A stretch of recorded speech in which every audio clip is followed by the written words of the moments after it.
এই বছর অনলাইনে টিকিট কাটার ব্যবস্থাটা আছে, যার কারণে মানুষের ভোগান্তিটা কম হচ্ছে।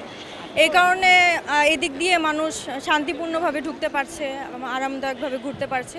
আর আন্তর্জাতিকের বিষয়টা যদি বলি, তাহলে আমাদের এটা যেহেতু ইন্টারন্যাশনাল একটি মেলা, এখানে আমি ভিতরে যতটুকু ঘুরলাম দেখলাম যে বাইরের দেশের অনেকগুলো স্টল রয়েছে, যেগুলো আমাদের দৃষ্টি আকর্ষণ করছে।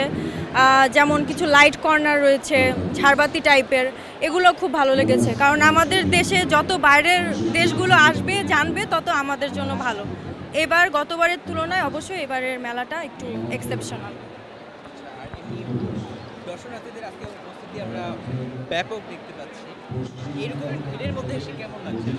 হ্যাঁ, ভিড়, হ্যাঁ, প্রচুর জমজমাট। কারণ আমরা যখন দুপুরে ঢুকেছি তখন মোটামুটি ফাঁকা ছিল, যেহেতু ফ্রাইডে। যেমন আমরাও ভার্সিটির স্টুডেন্ট, আমরা ক্লাস করে এখন আমরা মেলাকে এনজয় করতে এসেছি আর কি।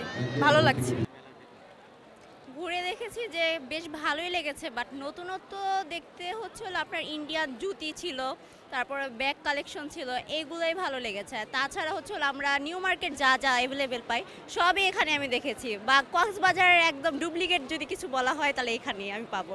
আচার থেকে শুরু করে কক্সবাজার আমরা যা যা কিনতে পাই এখানে সবই আছে। কিন্তু আন্তর্জাতিক বাণিজ্য মেলা হিসেবে আমরা যা আশা করি, মানে একটু অন্য অন্য ব্র্যান্ডের জিনিস বেশি থাকবে, বাট সেরকম ব্র্যান্ডের আমরা কিছু দেখিনি। মোটামুটি দেখেছি আর কি, যেমন ইন্ডিয়ার জিনিসগুলা কয়েকটা স্টল, তাছাড়া আমার তেমন কিছু চোখে পড়েনি। মেলায় বেশ কিছুক্ষণ ধরেই ঘুরলাম, কিন্তু মেলার যে পরিবেশ বা আন্তর্জাতিক মানের যেরকম থাকা উচিত পণ্য, সেরকম কোনো পণ্য দেখলাম না। ইভেন মেলায় অনেক, যেহেতু শুক্রবার আজকে মেলায় অনেক ক্রাউড, তো যে কোনো রকমের ইমার্জেন্সি একটা মানুষের জন্য হতে পারে, সেই হিসাবে আমরা প্রাথমিক চিকিৎসা ব্যবস্থা সেভাবে পাইনি। আমি নিজেও বেশ কিছুক্ষণ ধরে একটা ছোট্ট ওষুধের জন্য ঘুরতেছি, কিন্তু এক একজন এক এক দেখাই দিচ্ছে, কিন্তু আমি কোথাও সেরকম ব্যবস্থা পাচ্ছি না বা এই সুযোগটা পাচ্ছি না যে তাৎক্ষণিকভাবে নিরাময় হতে পারবে এটা থেকে। তো আমার মনে হয় যেহেতু এত বড় পরিসরে এটা আয়োজন করা হয়েছে, তো কর্তৃপক্ষের এইটুকু উচিত যে তারা যাতে মানে প্রাথমিক চিকিৎসা ব্যবস্থা বা একটা ছোট ওষুধের স্টল হলেও রাখে, তাহলে জনসাধারণের জন্য খুব ভালো হয়। না, গতবারের তুলনায় এবার এক্সেপশনাল বলতে কি, গতবার বিদেশি ইয়াগুলো বেশি ছিল, কিন্তু এবার দেখলাম বিদেশি স্টলগুলো কম, সেই তুলনায় দেশি স্টলগুলো বেশি, যেটা খুবই ভালো লাগছে আমার কাছে। কারণ আমরা চাই সবসময় নিজের দেশটাকে বেশি করে প্রচার করার জন্য, ঠিক আছে। এই সরকারের এই জিনিসটা খুব ভালো লাগছে। আর নতুনত্ব বলতে ওরকম আর কোনো নতুনত্ব নাই, আগের মতো সব কিছু। তবে যে জিনিসটা বেশি ভালো লাগছে, 36 জুলাই আমাদের যে নতুন স্বাধীনতার একটা স্টল এখানে আছে, যেটা খুবই ভালো লাগছে। হ্যাঁ, অনেক ভালো লাগছে।